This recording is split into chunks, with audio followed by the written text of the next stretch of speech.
Senator Rand Paul was just on, and he really brings up a point that I think a lot of us, especially when it comes to talking about war and peace, and all the rest of it, they don't really get into. They don't get into very much, and that's cost. That's cost, development, manufacturing, all the rest of it. And so I want to throw this out as our question of the day. And I mentioned this on X the other day, but I didn't mention it on the show, so I'm going to do it here and now.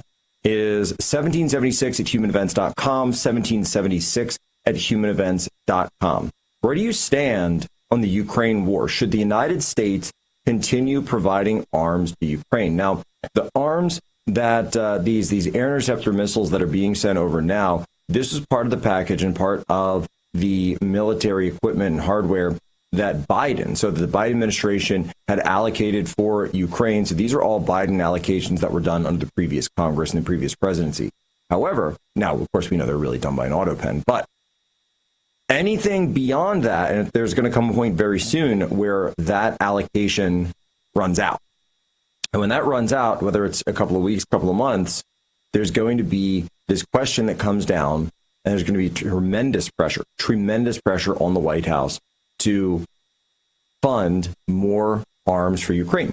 And when that comes down, I want to hear from all of you, and I want the president to hear from all of you. 1776 at humanevents.com. And if you're in the chat right now, just throw it up, and I'll, everybody, sometimes I'm in the chat too, sometimes I'm not. I want to hear where you stand on this, because this is a serious issue. And Senator Rand Paul was here, and he was gracious to be with us. I don't necessarily agree with him on all of his takes in the big, beautiful bill. He's not wrong about the spending. But the question that I have is, when it comes to the spending, is will we survive as a country if we don't have the mass deportations? I don't think so. But when it comes to military spending, when it comes to overseas, all of this financial aid, or the foreign aid that we give, USAID, these types of things, 100% agree. Cut it all.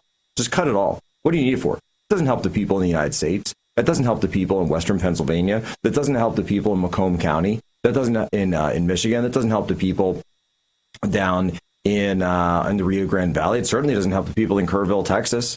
No, it doesn't help any of them, right? And where's the celebrities for Kerrville, Texas? We just had the update right there. Where are the celebrities coming in with the big concerts and all the rest of it? You don't hear it.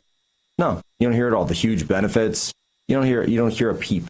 You don't hear a peep. And because you don't hear a peep, that just tells you the truth. It just, unfortunately, it's just like the floods last year, that if it wasn't for media that was alternate media, independent media, like Real America's Voice, coming out there and actually telling you the truth about what was happening in those areas. And we brought you to those areas, and we brought people on from those areas who were involved in those efforts, and we supported those efforts the same way that we certainly support the efforts in Kerrville right now. But we're also going to hold people accountable and ask questions about what was and wasn't done. So that's what it comes down to. And unfortunately, folks, we live in the real world. And in the real world, we know that these headlines are getting darker by the day.